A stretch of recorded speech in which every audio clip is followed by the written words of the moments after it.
Yan mga master, yan yung huli natin. Dalawang tribali, isang bluefin, saka isang canoping. So napakagandang lugar mga master. Nasa Biri pa rin tayo, nasa rock formation.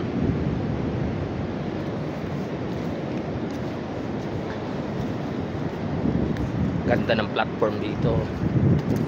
Ito is malaking bato ito. Ito yung dito ako kumain, sumilong ako rito. Tapos yun naman yung San Pedro na isla na barangay.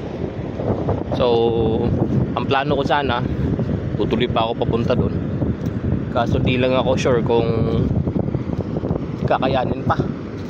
Yung kasama natin andun dulo-dulo, so hindi tayo sigurado, baka ito napakaganda. Masarap sanang umakyat sa batong yan at doon sa taas kuha ng mga photo.